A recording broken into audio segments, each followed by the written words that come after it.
Hey, yo, what up, everybody? It is Wednesday night, 9 p.m. Eastern Standard Time, and it's your favorite place to be on a Wednesday night, the Mike and Mish Show for episode 300. What up, Mike?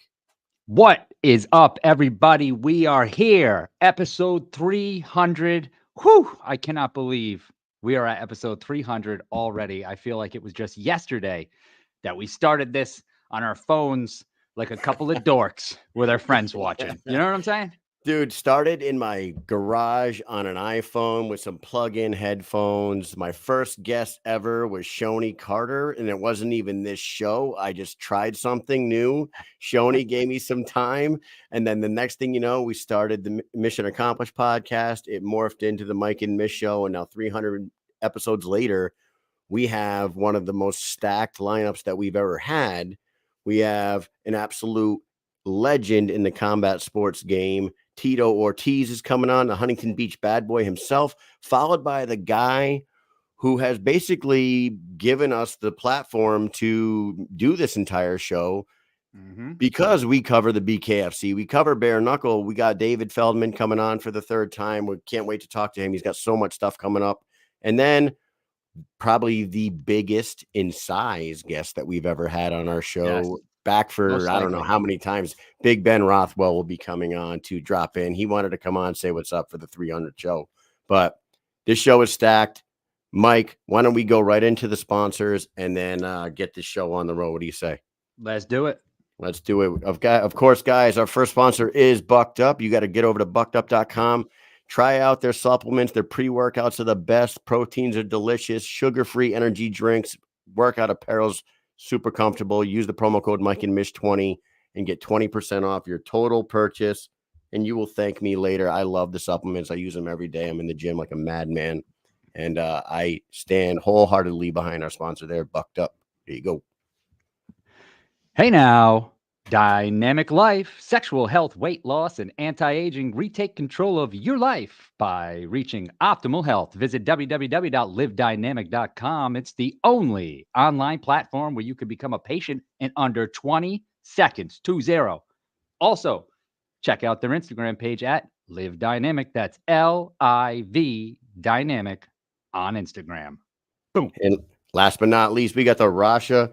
The Rasha is designed to elevate your mindset to an elite, high-impact, high-performance championship level. Get over to www.therasha.com. Check out this new mind-boggling, I don't really know exactly what the science is behind it, but me and Mike are believers. We got inside that We're dome. not smart enough to know the science, but we know that it worked. That's all I know. We know that it works exactly. A couple stew nods and, a couple military stew nods over here. But we do know that we got in that Rasha and we had the best weekend of our life. Everything positive was happening. Get into a championship level mindset. Get over to Instagram at Rasha Revolution. Hit the link in the bio and read up on the Rasha. Jump on board with me and Mike and Christine Faria and Elvin Brito and so many others. What do you say, Mike? I say you better do it. Do the Mike and Mish stack. You get your Bucked Up. You get your Dynamic Life. You go get your Rasha. You get everything going on. All right. Without further ado, when we come back, we will be joined by Tito Ortiz.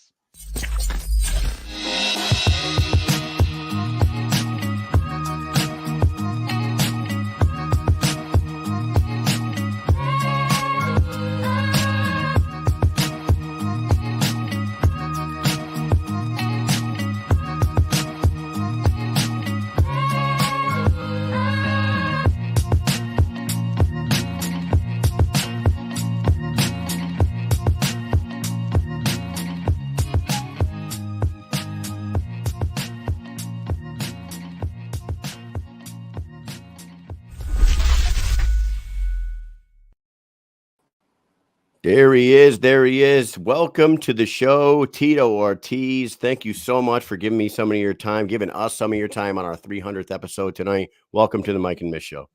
No, thank you very much for being a part of this show 300. It's awesome. Yeah. Thank you, guys. Absolutely, man. It was our 300th show. We had to stack this thing up, and we have recently heard that you are kind of into the sport that we are covering wholeheartedly Sport now. that we love. the sport that we love. We're a BKFC podcast. We are found on the BKFC app and on our YouTube, but we're at all the events, man. And I can't believe we missed the one that you made it out to. Of course. Thanks for coming on here and giving us a little bit of your time to talk about it. All right. No, thank you much. You know, I got an opportunity to actually watch it in person. I seen it on television a few times, a few of the pay-per-views. Watching Mike Perry fight, and man, he's vicious. And then being able to see it in person, these guys are throwing down. I mean, there's no pull punches at all, and doing it with no gloves. Whew, I got to give them respect, man. I was very impressed by the show in general, also. Absolutely. Isn't the sound of the knuckles hitting bare skin? It just sounds so much different than, like, I've been to Bellator, UFC, I've been to boxing events, but obviously you have. That sound is just so much different than those events. When you see that bare knuckle, that you hear that bare knuckle slap, you know? It sounds like I'd say God, Rocky Balboa hitting the meat. That's what it really sounds like. Yes. It's pretty devastating. I got to give the guys respect, though, man. Did you go round after round for that? You know, it is only 3 rounds, but still, to do that, mad respect to him.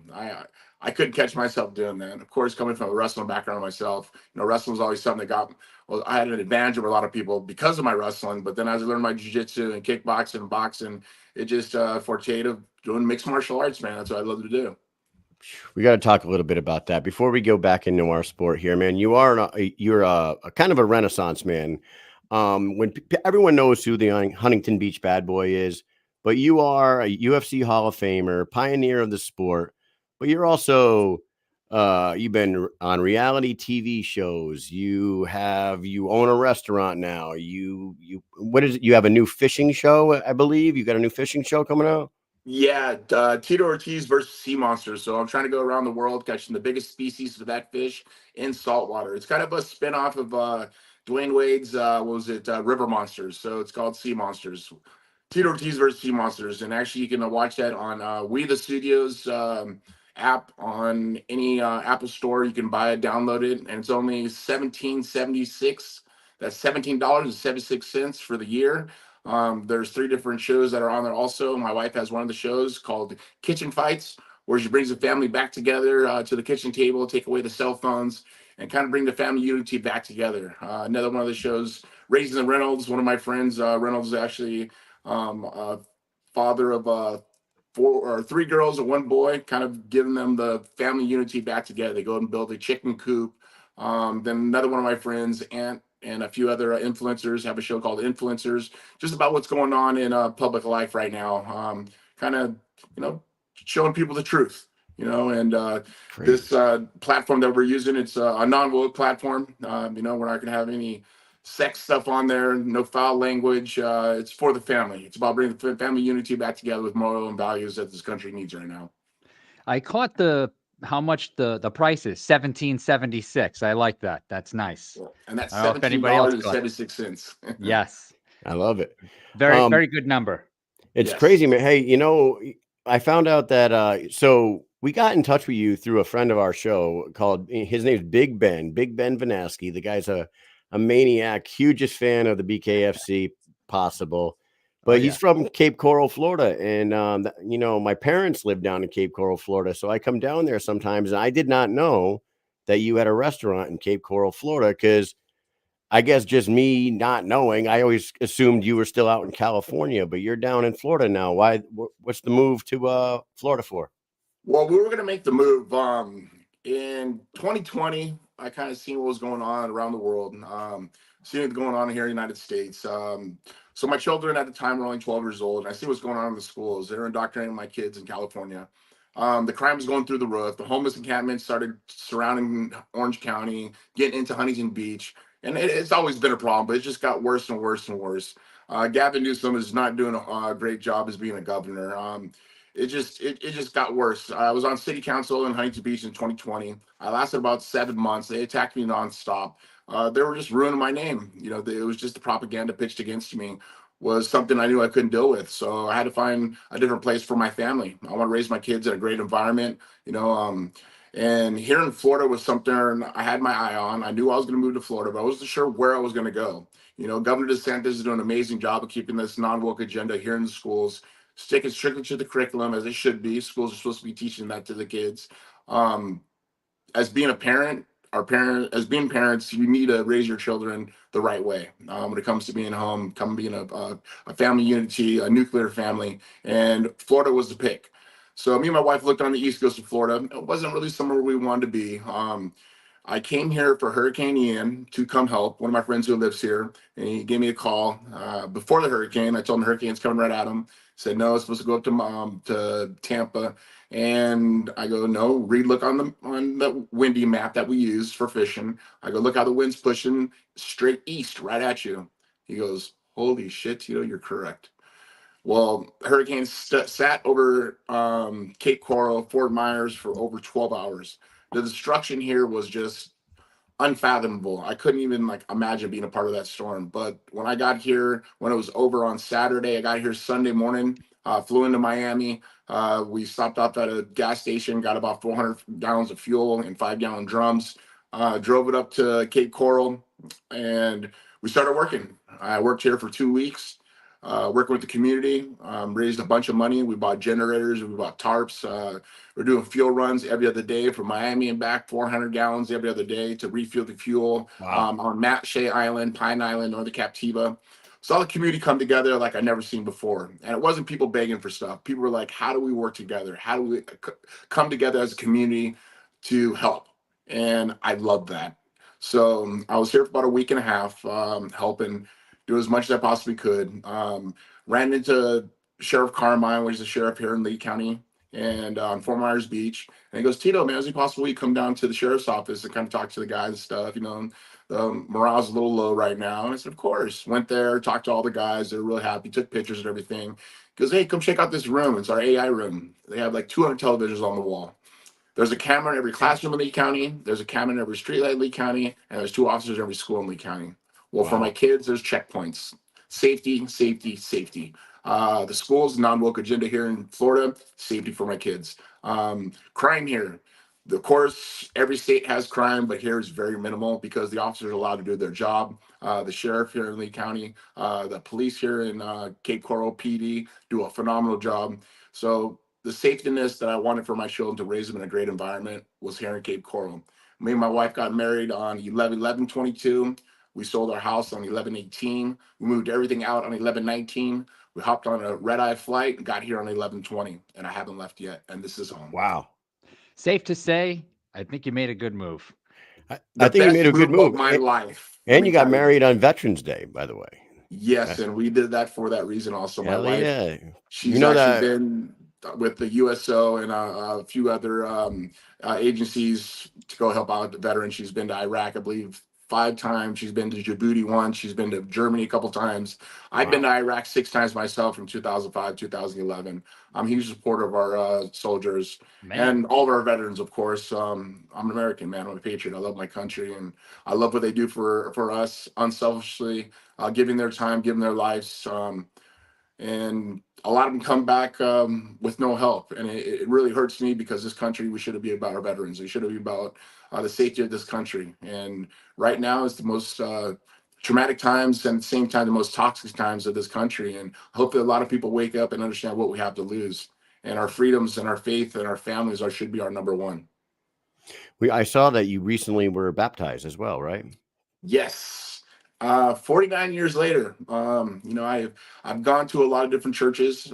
Growing up, I just really understood that being a good man, treating people the way you want to be treated is the way to be. But as I got older and had a family, God has reached out to me a few times and kind of guide me the right way. And the devil's tried to do the same thing a few times.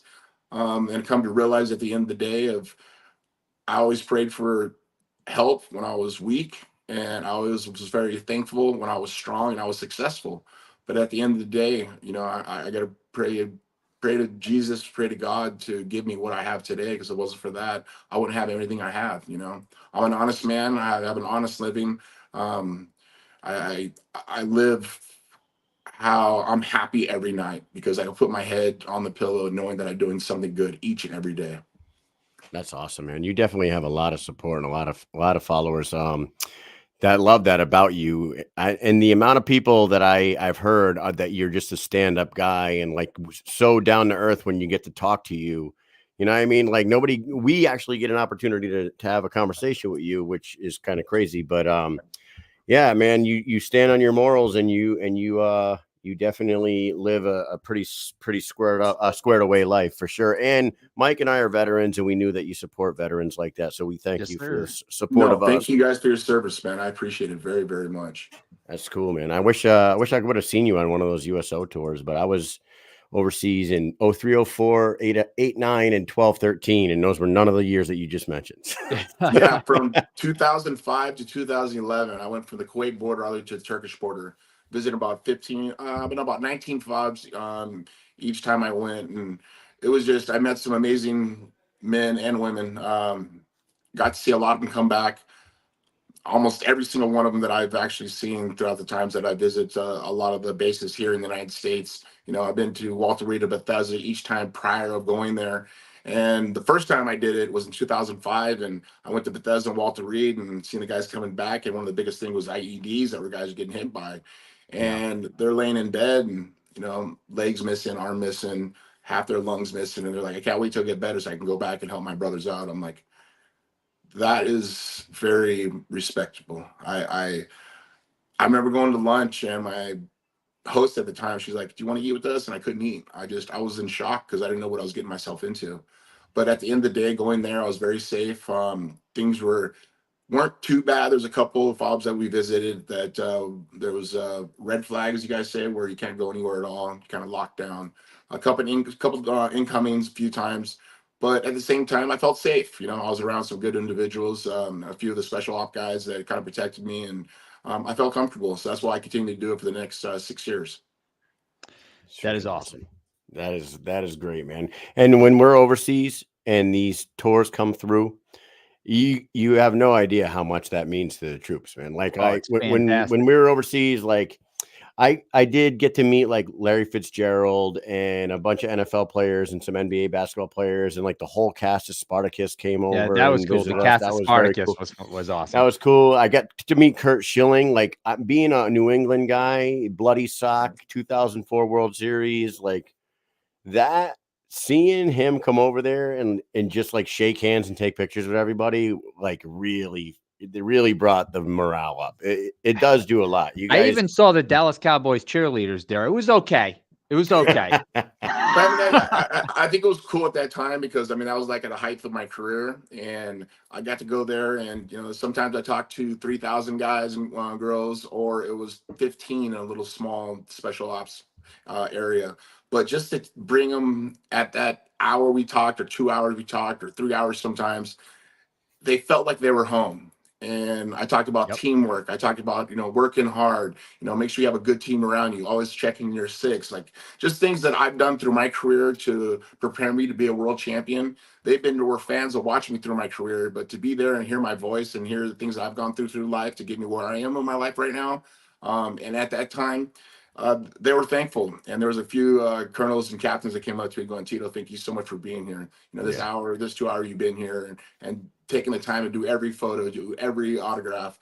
It means the world to them." And I remember I think it was 2007 I was there, and I did it before, but this was a really meaning moment for me at that time where it would be chow time and we'd go to eat, and usually this USO guys go sit in their own table. And every year I always said, "Can I go sit with the guys?" They're like, "Yeah." And I remember this and sitting down in between a group of a whole table, and I sat right in the middle, and there was a guy sitting to the left of me, and he was a young kid, a grunt, and I think he was there for like 3 months at the time, 2 months maybe, and he looked really down and out and just kind of like lost. And everybody's like, "Wow, Tito Ortiz, what are you doing here? I came to visit you guys." And I remember looking up at the guy, and he just didn't say anything. "Are you doing okay, dude?" He's like, "I miss home." I'm all, "Listen, what you're doing right now, the country is very thankful for what you're doing." I go, "I appreciate it." And he kind of came to, and he's like, "Wait, you're Tito Ortiz?" I'm all, "Yeah, bro." I go, I'm here to help you, man. I want to help raise your morale." I go, "We're thankful for what you're doing." And he's like, "Dude, that means a lot." I go, "Listen, you're gonna miss your family for a little bit, But just as long as you stay with your good group and protect your boys and make sure you always watch your six at all times, I go, everything's going to be okay, man. I go, just do the work and just grind it out. I go, grind it out. You're doing something great for the country. And we're very thankful. That's why I'm here today. That's why I'm here for these next 2 weeks. I go, I want to show you just the support and the thankfulness that I have for each and every one of you. Well, after we got about to that, he had a smile on his face. And I know I changed a person's life that day. And it made me happy. It made me proud. Because like I say, I've never served myself. I just couldn't bring it to a point of someone telling me what to do. And I think that's why I've worked so hard in my life. But to be able to reach out to a person like that and reach out to people I reached during those times that I went, I'm thankful. You know, God put me in a good place at a good time for the right reasons. And that time was, that was one of the most memorable moments that I could remember, that to see someone lost and not sure why he's there, to leave going, all right, I'm ready to ruck up and let's go to work. That Let's motivation goes a long way when you're kind of Yes. feeling alone somewhere where you're not used to being, away from home. Yes. It goes a long way. So It's a thank huge, you it's for a that. huge pick me up. Definitely.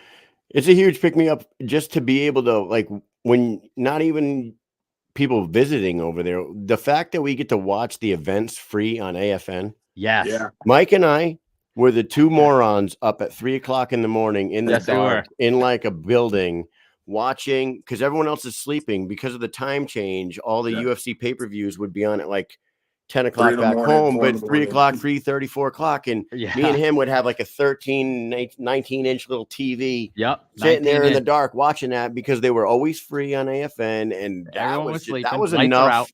That was enough of a pick-me-up for me and this guy to just like have something that was to our watch countdown. that reminds that was us our of back countdown. home. Yeah. Every UFC event was another month that had gone by. You know, we were like, oh, here's another one, another one. And we were counting down, and then we'd be trying not to scream. We're watching like who do we watch? GSP versus Matt Hughes, Nick Diaz, maybe? Nick Diaz. Okay. Yeah, maybe Nick. One of the fights I remember watching was Carlos Condit. Yes. We're trying not to scream on the top of our lungs at 4 a.m., 5 a.m. while which one had me and you like yelling in silence at 4:30 in the morning was Vanderlei Silva versus Brian Stan. Oh yeah, you remember that one when they were just clubbing. Oh my God, that back and forth against the fence there. Me and him are like, we got the whole freaking we're waking up the entire platoon. So everybody's getting up. Yeah, it was great, man. Awesome.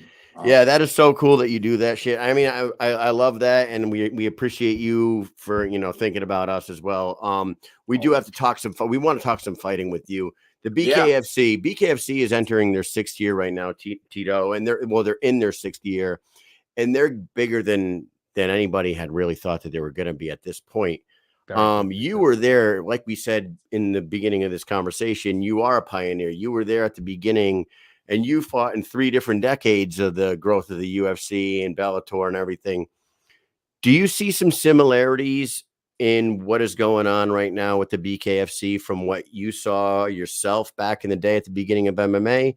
And do you see them doing things a little bit maybe better because they did see how everything else played out, and they're learning from past experience with these other organizations and doing things right? Well, yeah, I think so. I mean, at the same time, is find the right talent to do it, and they are finding that talent and making sure you're really educating the fans on how the sport truly is. Because in mixed martial arts, when it first began, people get taken down, everyone was booing about it. But then the Ultimate Fighter that came about, they're able to educate the people on how, what's the positions, what are the fights, how the takedowns are going down, and everything. But BKFC, people are so used to watching boxing that it's literally like point striking, like you're literally sparring with the guy. With BKFC, it's let it go and try to knock a guy out. That's what people like to see. People want to see knockouts. That's what people tune into Mike Tyson for. People will tune into Mike Tyson to watch him knock people out. So in BKFC, you see people get knocked out in almost every single fight. And these guys are giving it all. And not just the guys, the girls are going out there having something to prove. But just to see how good the events are, and each one are just getting better and better and better. They're just, the sky's the limits for them, and I hope they do well. I hope they take over that whole just bare knuckle competition. It's just nice to see a promotion do well, and it seems they're growing faster and faster every year. So sitting next to the squared circle, right, and you're watching these bare knuckle fights, do you get the itch at all to get in there? Now I know No, not at all. Before even well, here's the thing, right? We have the women's champion, right? Christine Faria. She's 41 years old, and she is like pound for pound the best in the world, no doubt about it, right? You got Houston Alexander's in there. He's about 51 years old, and he's kicking ass too. I don't know if you followed the sport before you went to the fights, or if that was the first time you actually saw bare knuckle. But man, Houston Alexander got into a fight with Jeremy Smith, and those guys were beating the living shit out of each other. And I was like, I can't believe how old this guy. He's 50 years old in there right now, and he took probably like 100 body shots and didn't even flinch. I was like, what the Yeah. hell? Well, I mean, I competed for 25 years. I gave my life to fighting for 25 years. And it's not just the fights, it's the camps. The camps take a lot out of you. And I want to prepare for a fight as best I possibly can, where my shape's through the roof, my cardio, my timing, wrestling, jiu-jitsu, everything. And with bare knuckles, I mean, you actually just have to box. You just have to do road work, maybe some lifting, light lifting. But it's just the trainings. The training camps are what's hard. And people gotta understand, people would think that a lot of these competitors are fighting for the fight, Yeah, or excuse me, fighting for the money just for the fight. It's not that. sure. They're trained, they're getting paid to train. They're fighting for free. And that's what it comes down to, putting in a camp that's so hard that the fights are easy. And that's what the mentality I always had when I competed was I wasn't fighting for the money, because when I stepped into the cage to compete, it was never about the money. It was about my name. It was about what I did behind me. If I had every unrock unturned, if I put in the work to make sure to get the win, and my name was everything. It was never about the money until after the fight was over, or before I signed a contract. And I want to make sure I had a long, successful career. Being a 5-time world champion of UFC, being the first light heavyweight champion, defended 5 times, and to see these guys being able to have that opportunity to do the same thing themselves. I gave my 25-year stint. Do you want to go back and serve? We're actually, Some guys hey, say yeah. To me, I give my life. I've had 8 surgeries. I've had 3 knee surgeries. I've had a back surgery. I've had 4 neck surgeries. I've had a reattached retina in my left eye. I gave it all I possibly could give, and I don't want to overstate my welcome. I think God has given me great gifts, and now it's just time to do a next chapter of my life of running restaurants. I started my first one here in Cape Coral, hell yeah. Tito's Cantina, Tequila Bar and Grill. I'm actually the head coach at Ida Baker High School wrestling. My kids are sophomores there, so Nice. I'm giving back to community, and this is something I love. I sacrificed so much in my training that I lost a lot of time with my sons growing up. My boy Jacob, who's 22, I missed on a lot of his upbringing. My twins, I missed out on a little bit of the upbringing, but being a single father with them, and then my wife coming in my life now, Amber. It's just now it's family time. It's time to really focus on my family. I want to miss out on my 2 boys as I did with my oldest, and I love my oldest son Jacob. He's at Arizona State University, psychologist major. I'm very proud of him, and he knows I love him. But my twins, the same situation. I'm here with them. I practice them every day. To do a camp takes a lot out of a person. It's a very lonely sport because you got to do the work all by yourself. And yes, you got the whole team working with you, but you are the person that has to get up and do the work. And a lot Sure. of fans need to understand that it's a lot of work. And if you go in half-ass, you're gonna get your ass whooped. You're gonna get knocked out. And that's not something I ever wanted to do. Liddell dropped me, never knocked me out unconscious. The only knockout unconscious I ever had, it was against Anderson Silva in a boxing match. I took the fight on a 1-month notice, lost 42 pounds in that 1 month. Jeez. But coming out of COVID, I think of not working, I still got to pay the bills. And I was thankful for Triller for giving me that opportunity. I was thankful for Anderson Silva for giving me that opportunity, but they tried to get me down to 195. I got all the way down to 199.6, I think it was. That was the worst weight cut I ever had in my life. I almost killed myself, but I was willing to do that for my family. So all that sacrifice stuff is behind me now. Like I say, and after doing it 25 years, right now it's about focus on the future, and I look at the rearview mirror behind me. I love that answer. You know what? The fact that you said it like that, and then you said, "Do you guys want to go back?"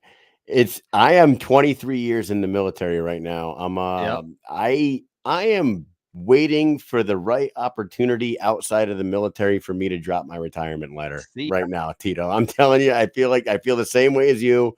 I feel like I've done plenty, and it's time to move on. I just haven't found that right opportunity outside of the military yet for me to drop that letter, but I'm telling I you. know I'm this right. podcast, you never know. You may have it right now. Yeah, I know. I hope so. That I is hope it. so. That's Now, what the hope is, right? I'm at yeah, 16 years, so I got at least a minimum of 4 more years to go. But if I'm out, I'm out. You know what I mean? If I got that out, I'm getting out. I don't want to yeah. go back anyways. No, To never.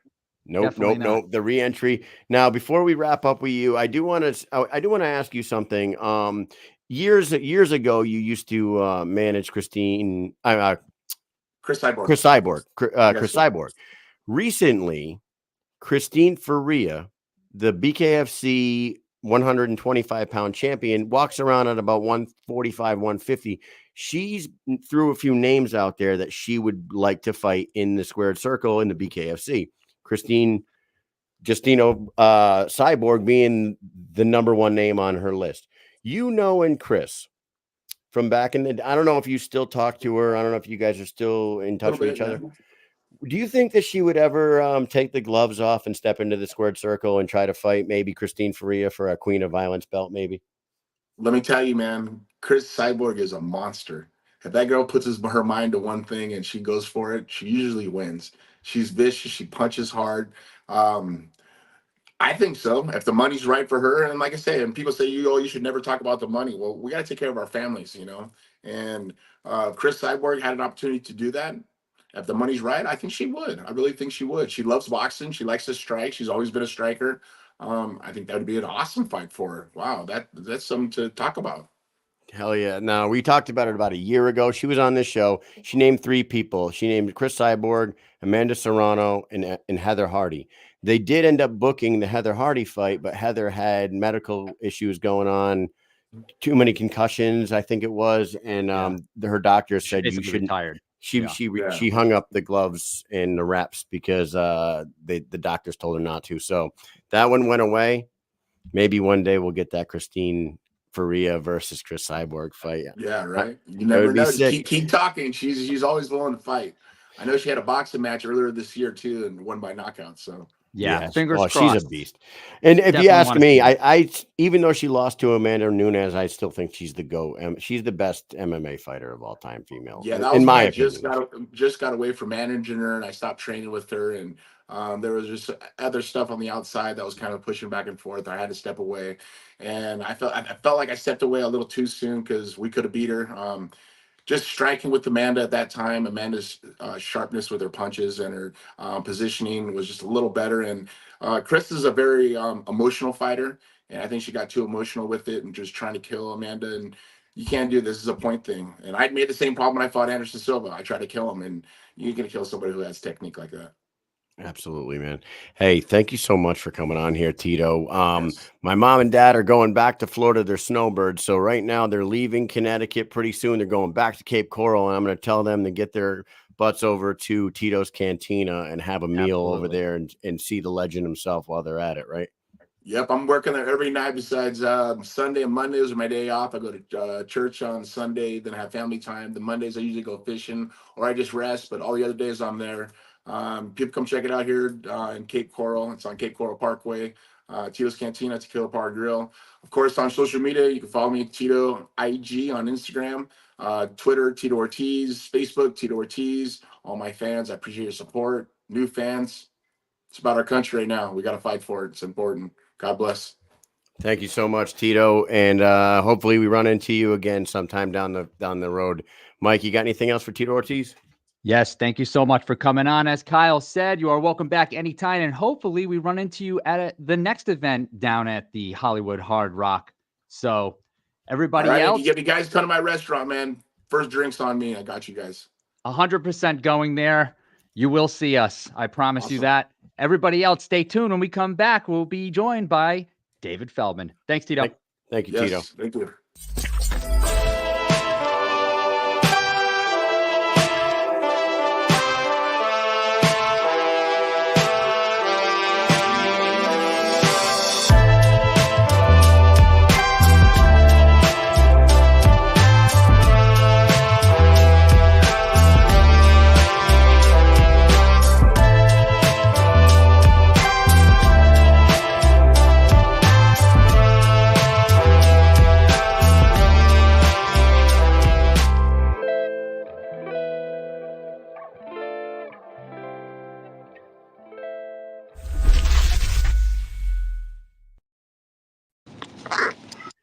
Thank you, sir.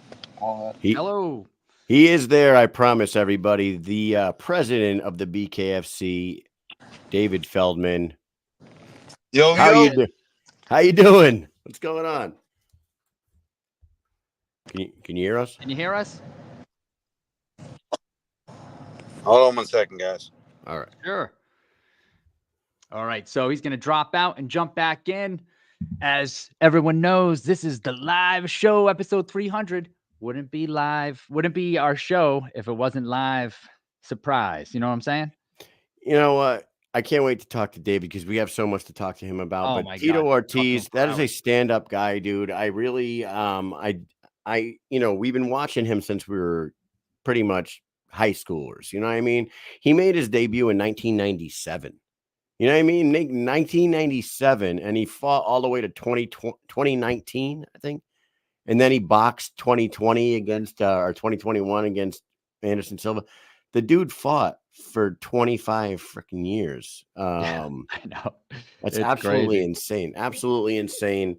So that was very cool of him to come on here. Let's get the president on here. What do you say? Let's do it.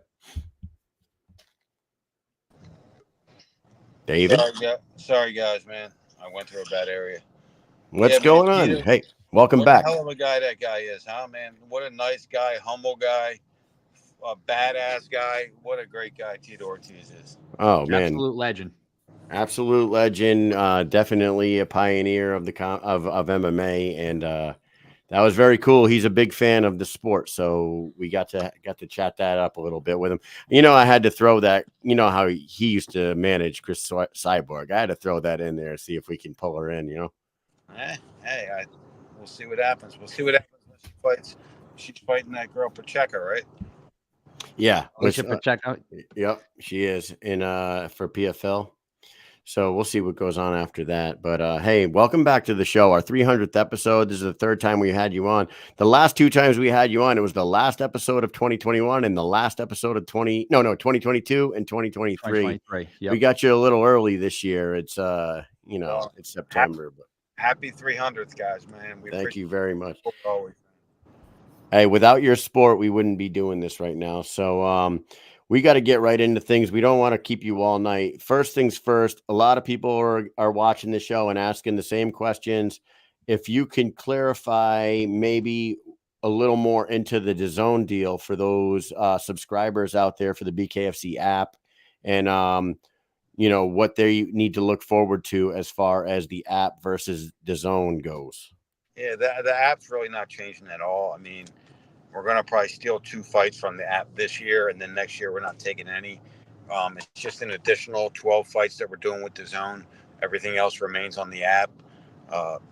Almost every show, it's basically the same deal for the app, but there is going to be an additional charge, obviously, for DAZN. But I did have a phenomenal call with them yesterday, and they're going to offer our subscribers a deal to get on there. So, I think everybody's going to be really happy with it once it's said and done. But at the same time, I can't tell you how much I appreciate our loyal subscribers and our loyal fans. They're fucking amazing. But we do have to gain a new fan base. What we're going to do, but at the same time, I'm not taking anything away from the app. So everybody on the app can get what they paying for. Like I said, we're losing you, Dave. Yep. Think we lost you again. He's driving through the so maybe what he's saying is, how Disney Plus and Hulu and we're starting to hear you again. You're still a little bit fuzzy on the screen. It's a little bit frozen here. Yeah. Just going through the tunnel. Hey, there you are. Hey, he's coming back. Sorry, guys. So Dave, all right. We did have him. So what I was saying is, it sounds like maybe they can make a deal. You know how the Disney Plus, Hulu, ESPN package type deal, where you can subscribe to all of them, or you can pay this price and get both subscriptions. You know what I mean? Yes. Maybe they could work something out like that. We definitely got to talk to him about Marbella coming up, because for those out there watching right now, which is a lot of you guys, thanks for tuning in for our 300 show. We're here in a couple other countries being talked about out, after Spain. So we definitely got to get Dave back on here, and we're going to discuss that with him. I want to ask him a few things too, because they just had their 100th event. You know what I mean? Yep. We're gonna. That's the crazy thing. Like, they've had 100 events, and a lot of people, like, because you look at the number and you say, "Oh, right, yeah, we're at BKFC 66, whatever." And it's like, yeah, but there's been 100 events. Like, there's been so many other things. Like, we have 4 Knuckle Manias. There's a bunch of fight nights that happened. There's the Prospect Series stuff that happened. There was Toe the Line a while back that happened, right? So there's all these different things that happened, and if you think about the time frame, with COVID slap dab in the middle. With COVID. So you got 2018, 2019, and at the end of 2019, starting to get a little bit of COVID going on, and boom, halts everything. I mean, the whole world shuts down. Combat sports pretty much led the way at that point. Combat sport across the board. Well, I can't say across the board, but mostly just combat sports just kept it going. They found a way to do it. BKFC being so brand new, they just somehow seem to just, hey, we'll get some people here, some people there. And it wasn't a lot of people, okay? And anyone will admit that. They've been to any of these events. At the beginning, there was really like nobody there, hundreds of people, maybe 1,000, a little over 1,000. But like COVID, I remember going to Knucklemania 1, and it was fantastic. There was a lot of people there, but we also were like right in the midst of that COVID-19 bullshit, friggin' spread out. 4 seats open, 4 seats all the way around them. Like, before the left, right, front, and back would be empty. It was awful. So you couldn't even pack the place if you wanted to. And people wanted tickets, they just couldn't get them, So they went through all that, and now they're here. It's kind of insane to think about it. It really is. They beat the odds for sure. They definitely beat the odds. They had everything up against them, including not just COVID, but commissions and like different states not wanting anything to do with them. They've gone through all the every obstacle to get to where they're at today. Hey, Dave is back. How are you, sir? Yeah, I think I'm going to be good from here on in. All right, sweet. we were kind of just filling in time there, reminiscing, because we wanted to ask you. You just answered about the DAZN thing. Now you just had your 100th event, Dave. Yep. In 6 years, 100 events, and that's not counting Toe the Lines. That's not counting. I don't think that's counting the Toe the Lines. But now the Prospect Series, you're putting on Prospect Series now. You had to deal with so much, and we've talked about it in the past, where like commissions didn't even want to hear you. They were but all that pushback, but also COVID, right? Slap in the middle of the last 6 years. You had to deal with that shit too. And still, here you are. You just had your 100th event. You're about to go to Marbella, Spain. You're partnered with Conor McGregor. To get to where you're at right now is incredible, to say the least. What event was it in that time frame where you thought this is the next big thing? Like, you always knew it. I know that you always believed in it, but was there an event in those 100 events in those last 6 years that just sticks out? Like, this is the fucking one. This is where we get, launch ourselves right into the conversation to the best promotions in the world. I think there's probably 2 or 3 of them really that did. It was one of them during the pandemic. We did it at the Intercontinental Hotel in Miami. And it was just a phenomenal event, viral moments. It just went crazy, and everybody was talking about us. The one with Yuli? Yep, one with Yuli. And I think the one we did at the Hard Rock, I think, where Mike Perry fought Julian. That's Knucklemania 2. Yeah.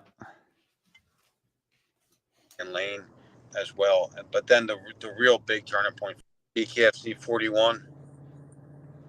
41.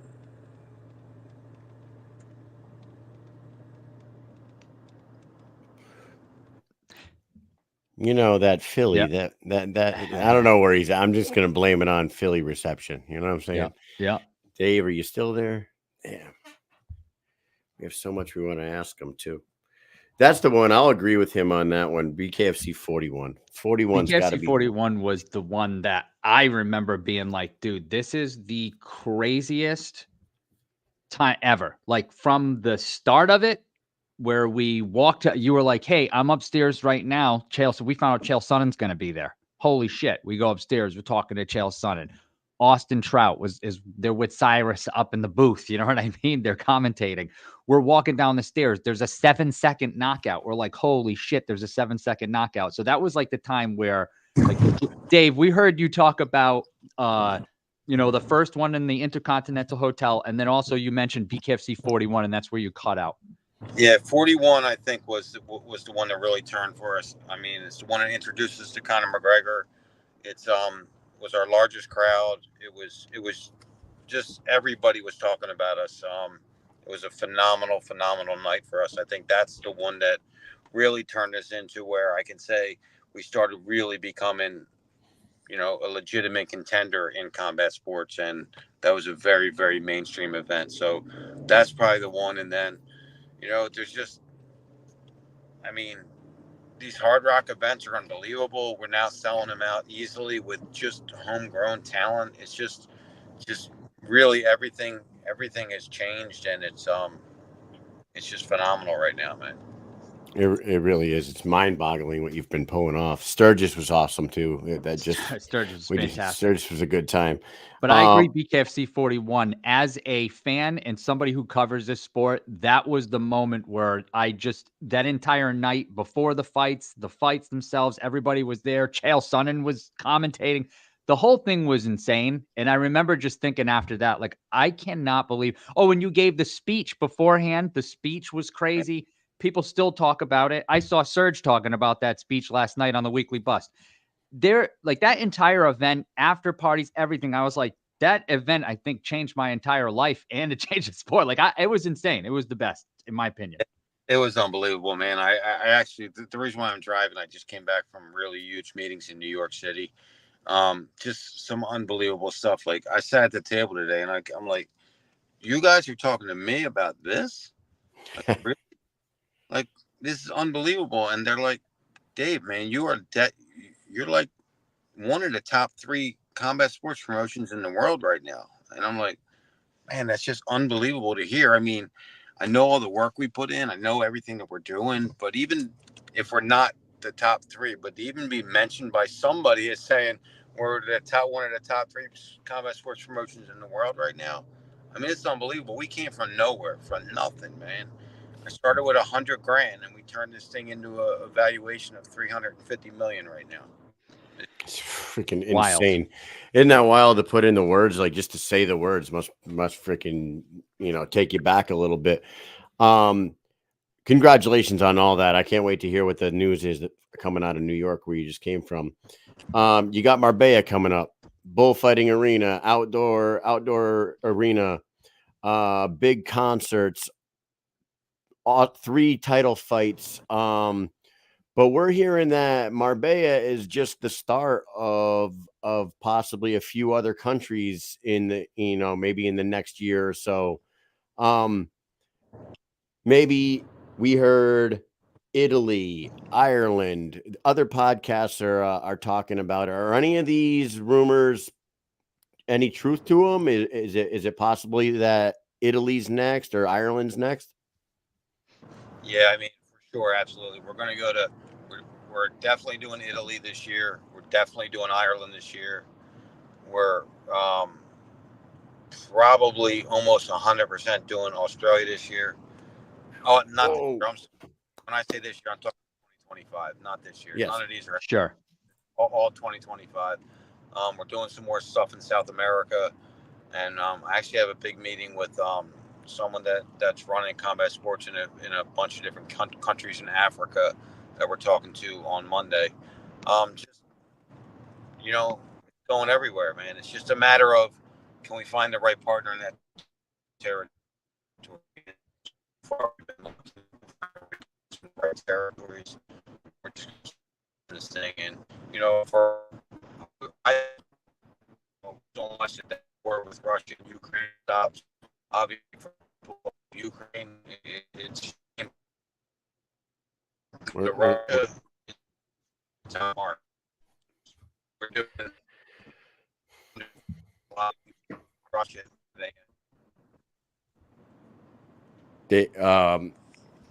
I hate to tell You you broke this, up a little bit at the end there, but Yeah. I believe you were saying that because of Russia and Ukraine, it's probably a little bit tough to be moving around and doing events out there. That's yeah, it is. But that's one of our highest viewerships. We do 700,000 live viewers at 5 a.m. in Russia on almost every one of our events. So we think it would be huge.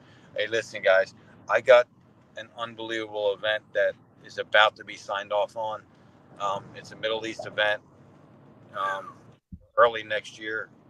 When I can tell you guys this lineup, holy shit. Middle East, like Abu Dhabi, Dubai, maybe. Dubai. Yeah, somewhere over there, but All right. Well, Mike just got his passport finally, so Mike and I can leave the country. Just so you know, we're gonna start tagging along on some of these, maybe. That's gonna be a big one. You guys are certainly coming there. Look, they're all really reaching out. It's just, I mean, I can tell you that literally. Oh, and we're gonna go to Hungary. We have a deal almost set with Hungary. It should be set any day. Wow. They're reaching out everywhere, and it's just a matter of finding the right partner in the right territory, and it's just blowing it up. But it's amazing, man. The growth has been unbelievable. The team is unbelievable. The fighters are just getting better and better. The fans are, the best fans in the world, bar none. I mean, they're the ones that grew this thing. So it's crazy, man. It's crazy, and to have support from guys like you, Mike and Mish, and other guys that support us, man. It's just it made us into something really fucking special, and we have a 2025 that's going to blow the doors off of anything that we've ever done. It's been an incredible ride. Every year just keeps getting better for you, Dave. Before we wrap up with you, and for us, I gotta admit, so yeah, it's been fantastic. It has been great. This has been a fun ride for sure. We don't want to keep you all night. You're a busy guy. You're driving home from New York right now. Any new news on the Philly event for December? People in the comments are asking, do you have any names of any fighters that will be on there maybe? I mean, that's the only thing I can't drop now, only because I got a big thing happening in the Middle East, like I said. So I'm going to move a couple things around, but it's going to be a sensational card. But it's not going to happen in December now. The date is 100% concrete now. It's going to be January 25th. Okay. It's going to be at the Wells Fargo Center in Philadelphia, the big arena the Flyers pay. I believe we're going to sell it out, and we'll be dropping that in the next couple of weeks. We're going to do a major press conference here. We're doing some stuff with the Philadelphia Flyers and the 76ers. It's going to be a really huge Philadelphia event, and obviously I couldn't be any happier about that event. That this is the state, Pennsylvania, that I got turned down the most. I got turned down 9 times. I attempted to get fights legalized here 9 years in a row, and finally new commissioner came in, Ed Kunkel, and he found a way to make it happen. And it's going to be an unbelievable homecoming for us. Wow, that is awesome. And of course, we have to ask you this every time we talk to you. Are you coming back to New England anytime soon? Mohegan Sun, maybe? Foxwoods, any of these? Yeah, we'll definitely be there first quarter. I think February we have a date there. I'm not telling you which one, though. It could be either one of those, but we have a date in February, and we're definitely coming back up there.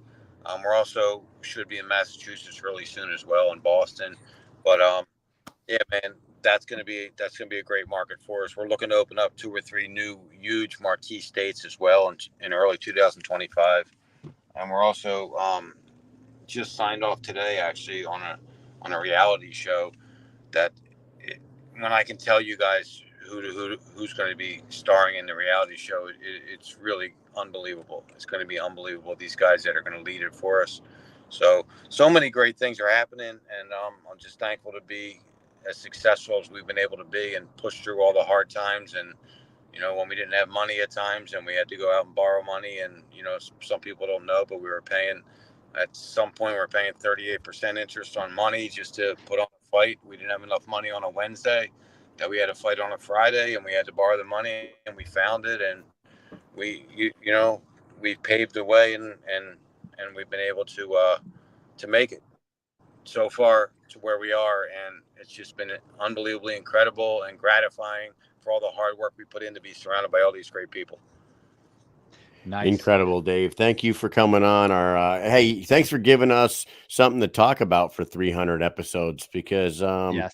you know, if you guys weren't thriving the way you are, we wouldn't be talking about it every Wednesday and Thursday night. So we love that. Thank you very much for that. Of course, man. You guys are the best, honestly.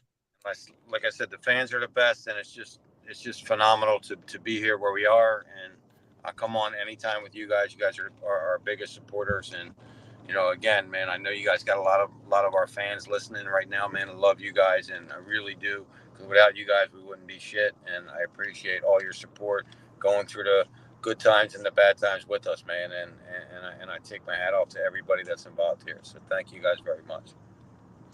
Thank you, Dave. Thank you. Take care, guys. Have a great Thanks a lot, Dave. Have a good night. Bye-bye. All right. Thanks, Dave. And me and Kyle here right now. We waiting for Big Ben to Ben's coming on back right now. on. Ben's So coming on right now. once He was watching the boss. He said as soon as the boss leaves, he's going to jump in. I see So, what he was doing here. So when we come back, I'm just waiting for him to pop in. You know, I wanted to do my little shebang, and say, hey, listen, when we come back, Big Ben, and I want to play the video when he's not going to be on the screen, I'm going to feel like a dork. You know what I'm saying? Hey, while you're waiting for him to jump in, Jules brought up a good point in the comments section. They're having a massive party. The Rasha is going to have a big old party out there in Marbella. Want to talk about that? Yeah, I do want to talk about it. I want to go there. Damn it. And I'm getting on a plane. That's it. We're doing it. We out. Pack the bags, Kyle. We going. I got my passport. Got to get that first stamp. You know what I'm talking about? But yes, VIP party. Rasha is throwing a VIP party in Marbella, Spain. I don't know if it's a mansion, all right? You guys got to see this house. Picture a travel hotel, right? Like something you see on a magazine, and it's like on the side of like a big mountain, or not a mountain, but a hill in Spain. Beautiful, like overlooking, where you go out and they got like an infinity pool, and you'll look like it's very modern looking, just a beautiful. If you go to Rasha on Instagram, you will see this friggin' mansion. It's fantastic. And that will be Friday night, the night before the fights. Prior to the fight. So it's just going to get you geared up and ready for some action the next night in beautiful Marbella, Spain. Oh yeah. Maybe we should go, Mike. I freaking 100% listen, will go. I will David Feldman sitting here 24 hours on the way there and back. I don't give a shit. I'm going. I want to go. Listen, he's sitting here talking about not having money to put on a show Friday on a Wednesday and then coming up with the money by Friday. I'm pretty sure we can come up with the money to get our asses to fucking Marbella. Already got it. Let's do it. All right, let's do it. Hey, while we're at it, why don't we go ahead and bring in Ben? Yes, sir. Everybody, stay tuned, because when we come back for the big 300 show, we have Big Ben Rothwell.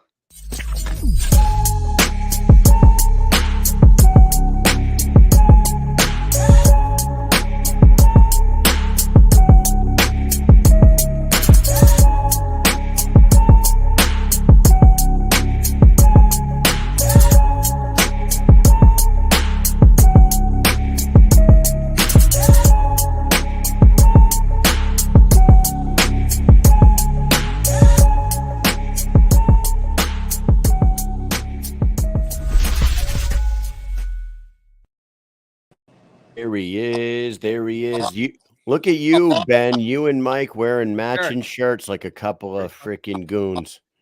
Couple of flaunters. Goons representing the company that your show's based off of. Goons. Goon Squad. Goon Squad. The Goon Squad. Yeah. What's going on, Ben? How are you? Pretty good. You look good. What are you getting ready for a fight or something?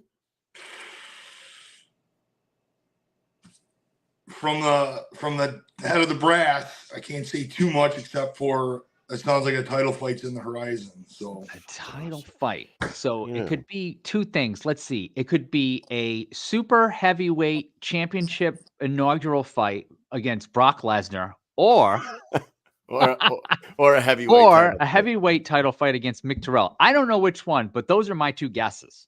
I'll restate it. Heavyweight title fight. Okay. So hey, Ben, I wanted to ask you this. Why does everybody hate you? Like, why do all What these is this? fighters, every fighter we fucking talked to, Steve Panda Banks came on this show a couple weeks ago, and he was just like, fuck Ben Rothwell, that big dumb fucking idiot, whatever the fuck he said. And Yeah, then he was saying all sorts of shit. and then and we then- get down to Miami, and Perdomo gets in the press conference. He's like, I want Ben Rothwell only. Yeah. Mick Terrell's over there talking shit. What is it? with I'll you, have to man? remind Perdomo that you probably have a title fight coming up and you're not going to be fighting him. And he still said, no, I'm going to fight Ben. Let's wait. No, you're not. Not right now. Maybe Hey, later. respect.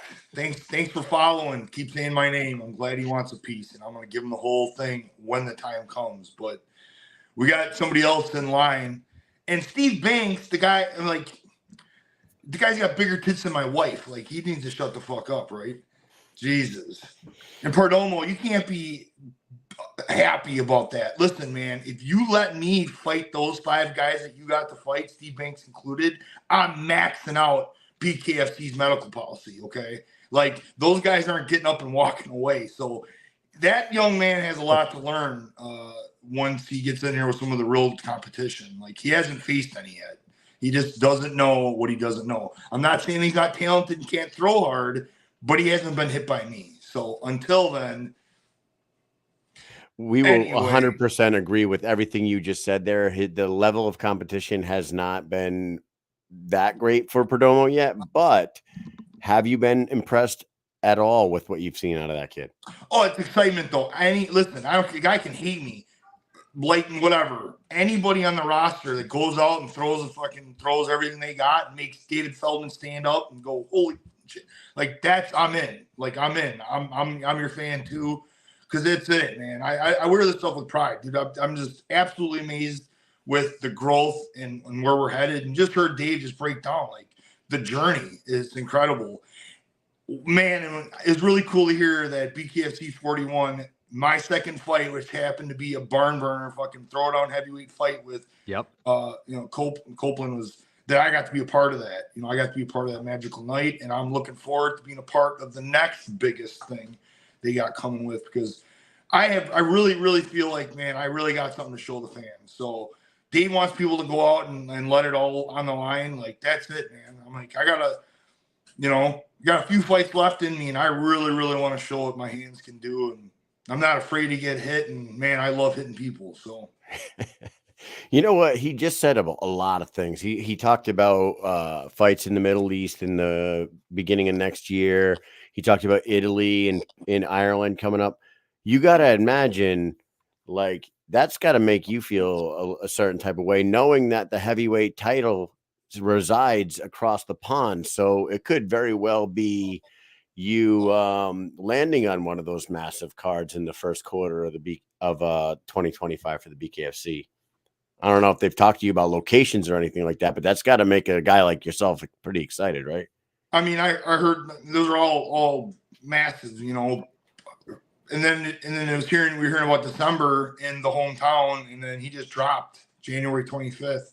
Yes. I think that's going to be a massive event too. So fingers are crossed. I'd like to be on anything that's going to be that type of, especially, I'm a Platinum Perry fan. I can't help it. I just really love, he brings the action. I think we got to get him. He's on the rebound, so I want to see him get in with a great fight. And I love fighting on the cards with him, because we get a lot of people to watch them. So wherever it is, wherever it's going to be, it's going to be great. I love Perry too. We need him back. He's a bit, I get the whole thing happened. He went and did boxing against Jake Paul. Didn't really work out for him. He had the dirty boxing announcement that happened, the Conor McGregor firing, all that good stuff, whatever. But in reality, right, he's good. He's great for the sport. He's a great a great figure for the sport. He just, when he came in, he just like blossomed. You know what I mean? I feel like he is, like you just said, the guy being around is massive. He's a massive star in the sport, and he's brought it to new heights. So people can say whatever they want about him, but he is like the face. You know what I mean? Wouldn't you agree? Wouldn't you agree, guys, that he is like the closest thing, if you want to compare to when Conor was blowing up in the UFC?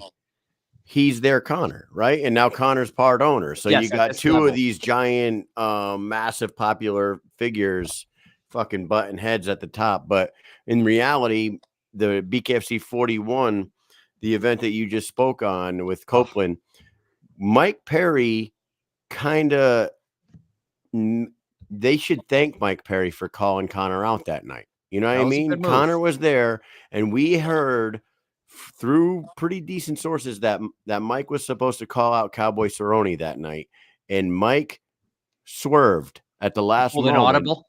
He called an audible. 42? He got up to the fucking line of scrimmage, and he read the defense, and he saw Conor sitting front row and was like, fuck it, I'm going to shoot my shot now. Next thing you know, Conor gets in there. They have their face off. They're number one trending on Twitter. And a year later, Conor's a part fucking owner. So let's be honest. They should all kind of be thanking Mike Perry for what he did while he was here. And he ain't going anywhere, I don't think. Yeah, that was a no-brainer of a move. It was needed to be done. And, man, did it work out well. Yeah, I think, I got told, when everybody got told, that Conor was involved when I was in California, which was another phenomenal show, by the way. And here he pops up. Literally, it was the fight, I think, during, like, the intermissions, during the fight before I go out. He pops up, says, here we go, and he's a part of it. So that was really exciting, and I was excited to go out. That's why I was so mad that Todd couldn't take a few more punches, because I really wanted to deliver that night. I was, 42 years old, like kind of shape I'm in, as a heavyweight, man. I just feel like I got a lot to give yet. I know what the fans want to see, because I'm a fan too, and there will be blood. We had Tito on earlier tonight. I don't know if you were watching. Yeah, I didn't get to see all of it. I missed why he left Huntington Beach and the other Big Ben. I don't know another thing. I don't know what the message is to Ben Jen Rothwell. Man, do I look like a cuck? I have no idea why it says that, but he got the Big Ben moniker, and I got stuff with Ben Jen. So no idea. I know what you're saying. I did see that. Yes, the handles on they were YouTube. They were making fun of me. They're like, "What's wrong with this guy?" So anyway, Big Ben, I'll slap you around. You know better. He was telling. You're a hyphenate. Tito lives right down the street from him. That I was like, Florida. He was the Huntington Beach bad boy. So right. Now he's the Cape Coral. He ended up in Cape Coral, and I don't know if you heard me say that. My mom and dad live like right down the road from them too. So my mom and dad, they come up here for the summer. They're going back in a couple of weeks, and they're gonna. My mom, by the way, she never watches this fucking show, and she was in the comments tonight, and it's like saying she was like, "Oh, what's the name of the restaurant?" So she's probably going to go down there and have a. Hey, good for Tito, man. Not just being some knucklehead, blew all his money living in an alleyway. Here he's an entrepreneur. He's got business. I mean, I know he had his political run that didn't kind of go well, but who gives a shit? Like, that guy's used to trying things and failing, but he tries things. He puts himself out there, and I think that's it's pretty awesome. And then obviously all the work for the military and being there for everybody, trying to promote and just giving his time. A lot of good things, man. Great guy. Had nothing but great things to say about BKFC and where we're going. So salute to him. Thanks, Tito. Love to get you in there sometime too, man. We get a Tito Ortiz bare knuckle fight going. Yeah. See, I was hoping. Yeah, I was hoping that his answer was going to be different. He was like, "I'm a wrestler. I don't want." Yeah, because we were gonna like bring up some names. We were like, "Hey, you're 49 years old, Vanderlei Silva's 47. That would be a good one. Vitor Belfort come out of retirement, fight you in the bare knuckle. Maybe Chris Lytle. Maybe we were like, me and Mike were fucking bullshitting as like fans and fantasy matchmakers. How cool would it be to pull like a WWE fucking type thing where like we're gonna have Tito Ortiz fight a special, a mystery opponent, fight, and he comes out and he gets in the ring and he's like doing his bad boy thing, and then Chris Lytle fucking stands up from the announce table and like rips his suit off, and gets in there, and Chris Lytle versus Tito Ortiz and bare knuckle. That shit would be so sick. We live in But fantasy world over Glad you here. guys have fun with it. Yeah, we live in fantasy land. You like your wrestling. You like your wrestling. No. Well, I did when I was a kid, but I'm saying that would be pretty fucking funny. I don't know. Yeah, I don't care. You can like wrestling, man, because they're entertainers. There's things that I want to get into my entrance more, man. Right now, I just do what I gotta do to get by. Man, I'd love to get in it. Like, if we ever went to Japan, I'm like, please put me on a card in Japan, because give me a little bit of a budget. Let me do an entrance, because I know they'd love it. You know, they're into it. I'm into it. I'd really like to get more involved. I'm gonna have to do something. This next fight I got is gonna be my biggest BKFC fight. So I'm gonna bring something to the table for an entrance. We're entertainers. You know, that's what I don't just not just my fighting style. I love to entertain before and after too, you know. So Japan is definitely a possibility for you now that they have the Ryzen, you know, whatever they're doing, the cross promotions with Ryzen now. I'm sure that's still going to happen, you know, down the road when they just had Dotson fight over there and whatnot. Down the road. But I am out to win the title. It's no secret. And upon winning it, I hear Wisconsin is right on the board as one of the few states to get approved. They're right there. They say, hey, man, Ben wins the title and you're going to bring a show here.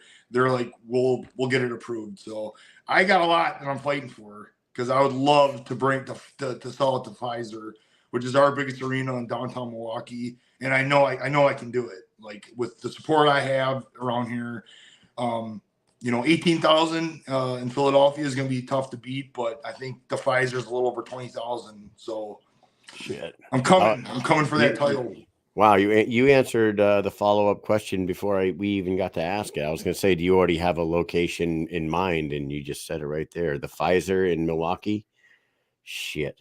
Well, I can't wait till you get to announce this this title fight and when and where it's going to take place, because hopefully maybe you're on that Philly card in January, because we're definitely going to be on that one. We're going to be down there, and I can't wait to see what they build around that, because you would imagine that Dave and the BKFC being headquarters in Philly guy, he's going to want to put on. I'm not going to lie, I want to be on it. I have a little feeling it's going to be a hell of a show. Like you said, that's Dave's hometown. He's got something to prove to the state that turned him down 9 times in a row.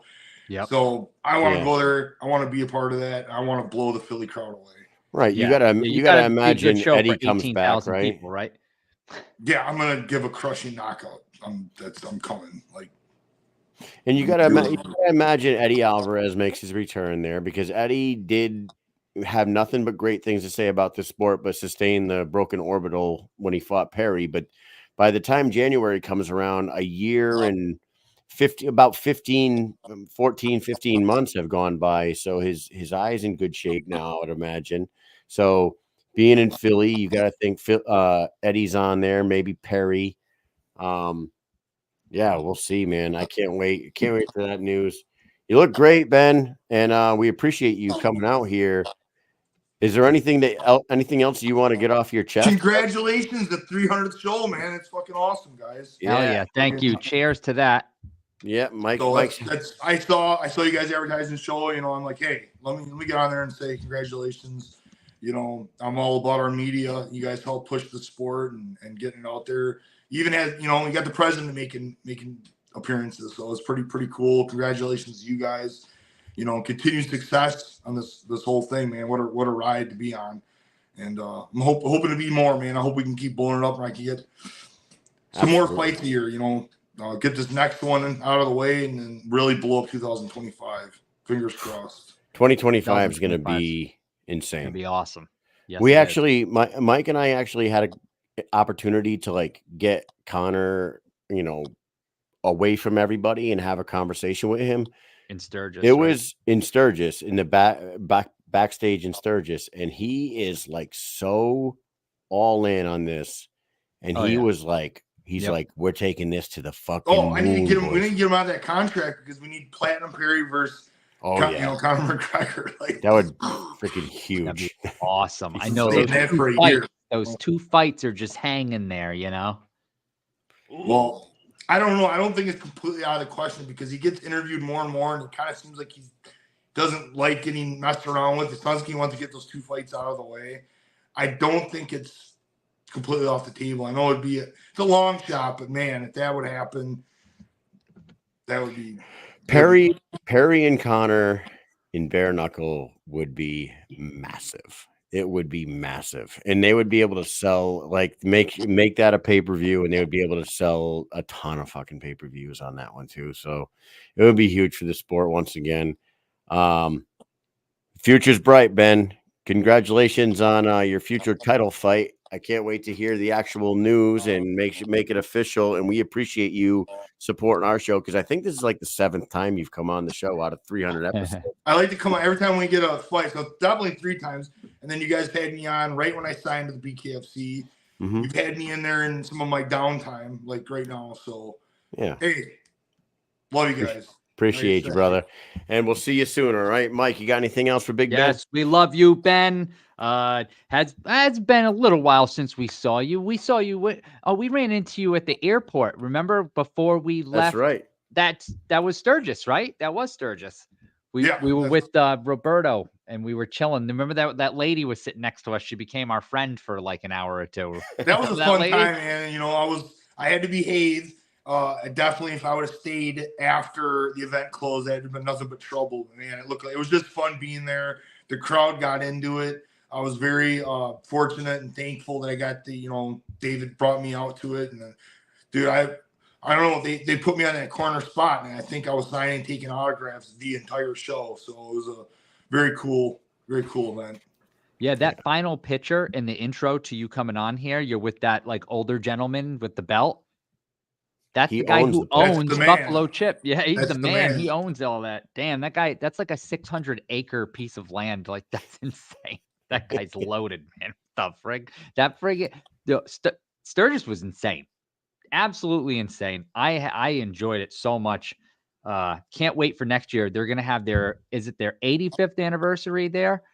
And every year they average 500,000 people. But when they have their like 10-year or 5-year, those anniversary years, they say it's like 1.1 to 1.3 million people over the course of that like 9-day party. So cannot wait. They're going back there. Connor said he's going to get dropped off and ride his motorcycle from like North to South Dakota and all that shit. So it could be pretty wild. You know, it's going to be awesome next year. And maybe you'll be on the card. So anything's possible. Yeah. Anything's possible. That is correct.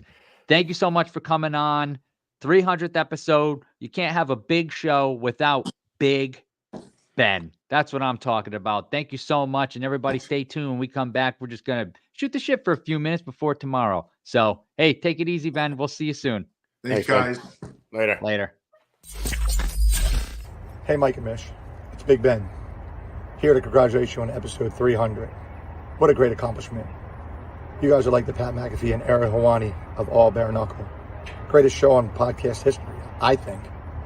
I've been with you since day one, and it's been a hell of a ride. Keep up the great work. Keep being yourselves. And to many more. God bless.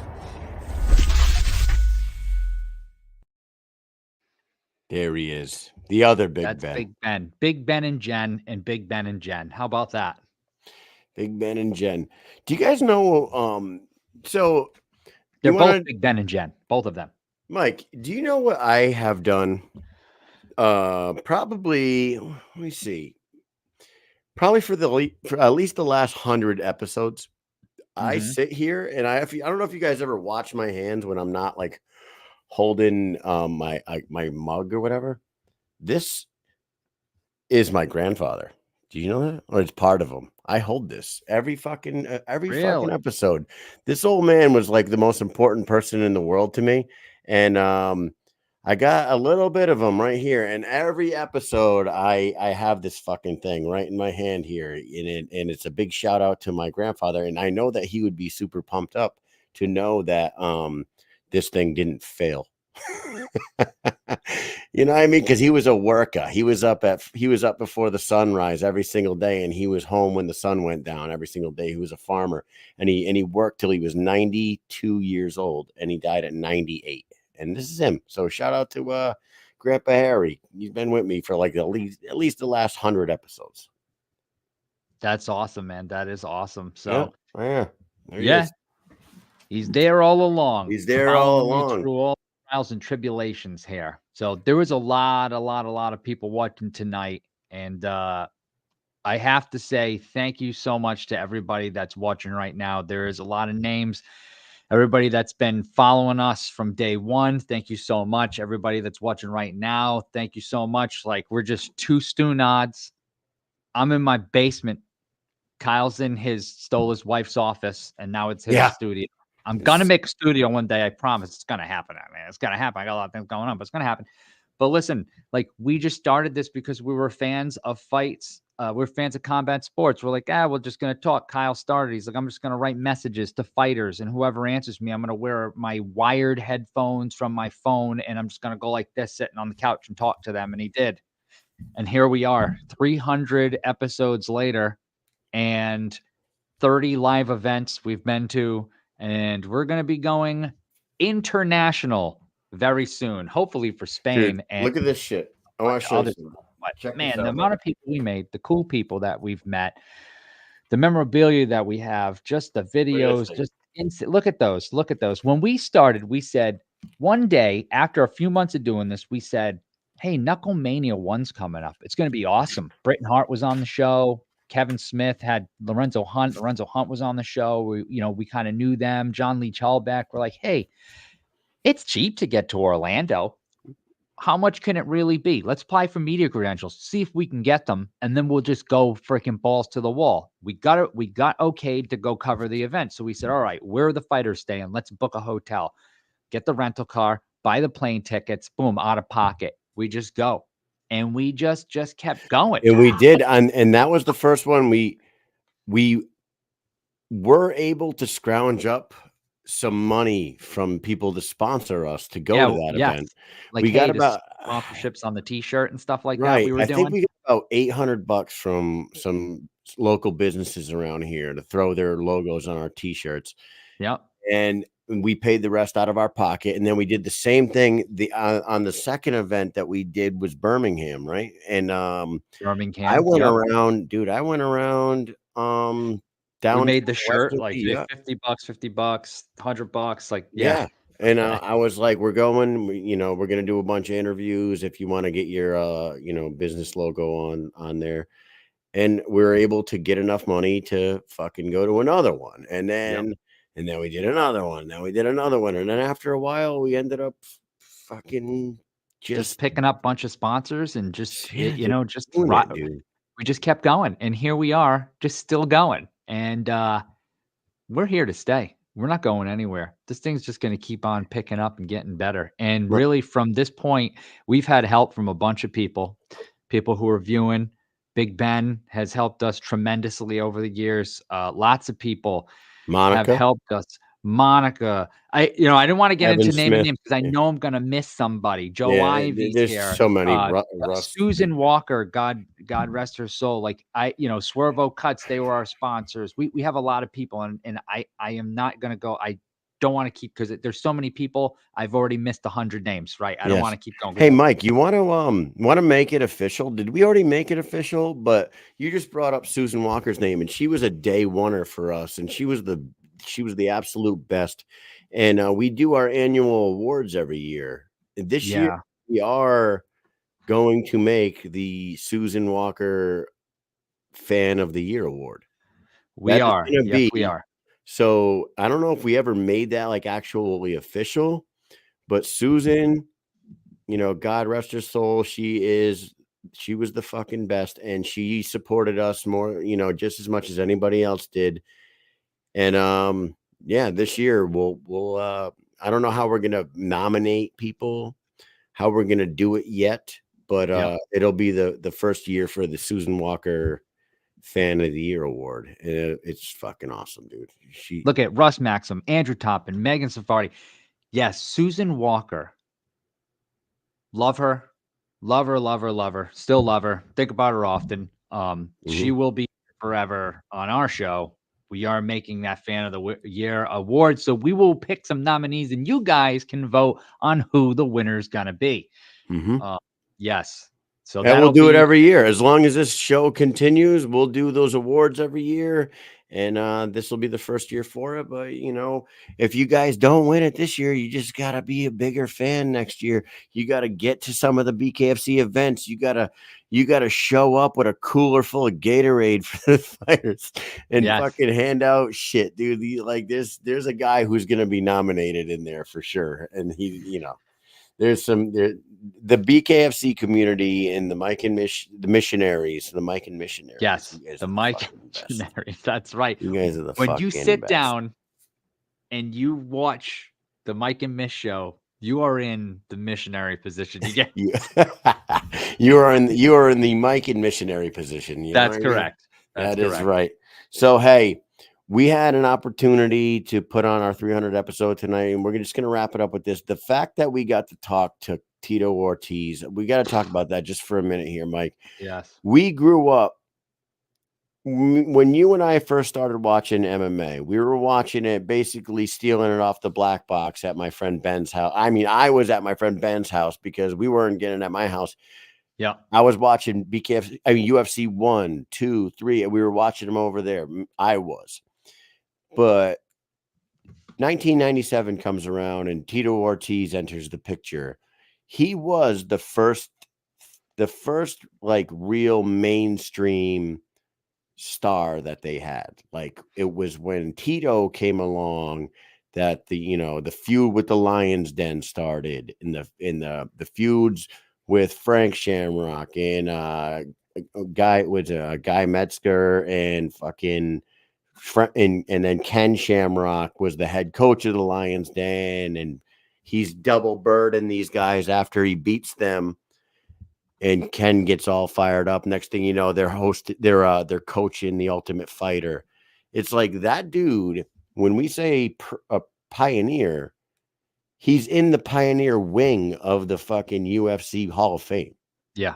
And he held every damn light heavyweight record before a guy named John Jones came around and stole every single thing that any light heavyweight ever did.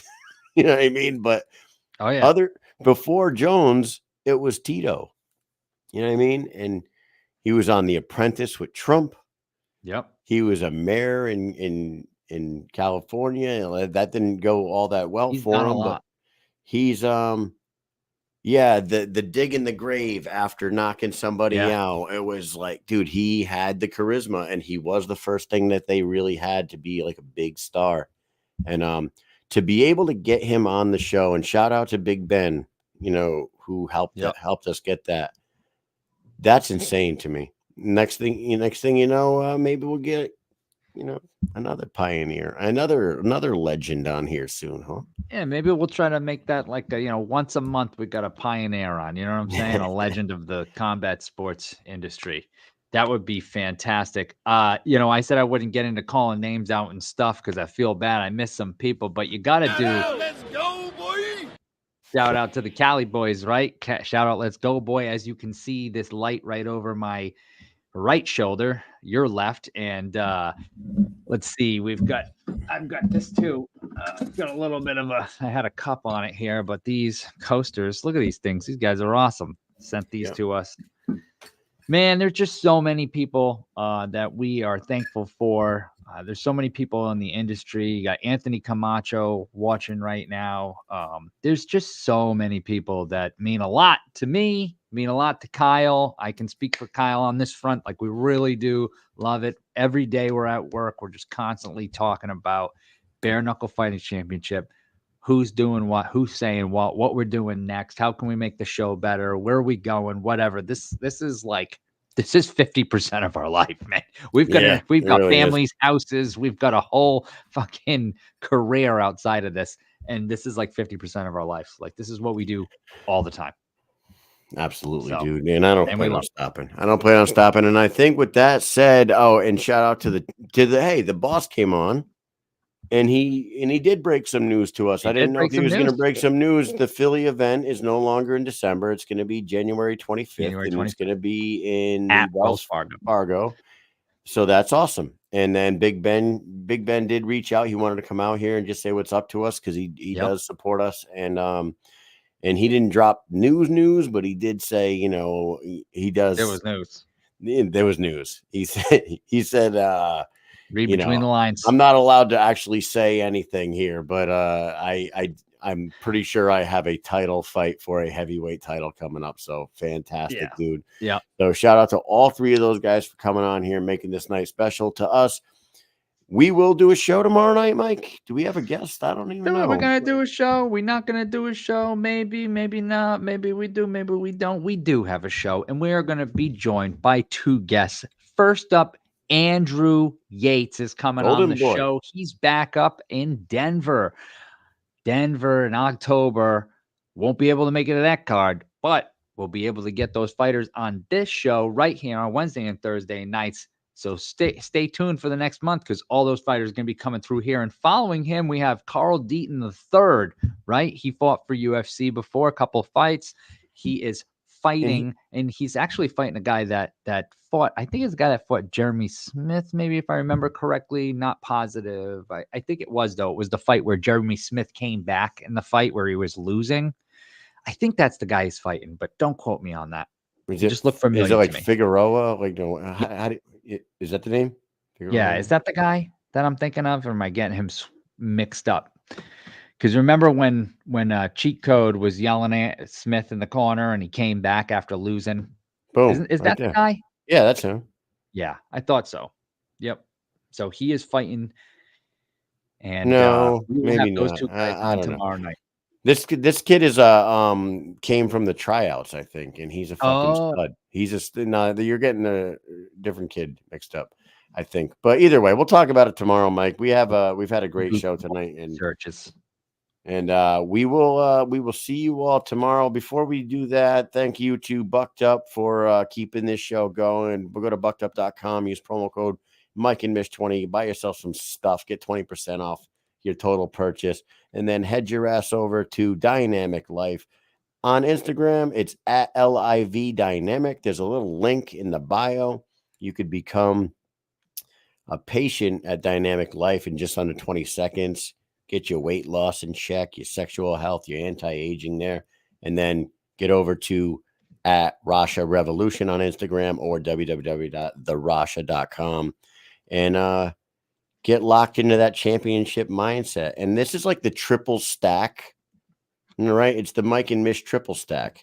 You get your supplements, you get jacked. You go to Dynamic Life, you get a little dynamic in the old bedroom, lose a little weight, look good when you go to the beach, and then jump in that Rasha Dome and get your mind right and become a champion in life. Right, Mike? Yes, sir.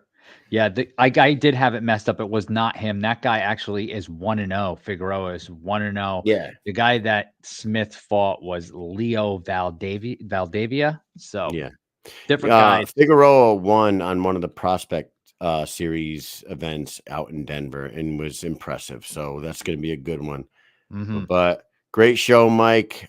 Thanks for jumping on this show with me and riding through this journey. And here's to another 300 after this. What do you got to say to the peeps? Hey, guys, you know what it is. See you tomorrow night. Peace.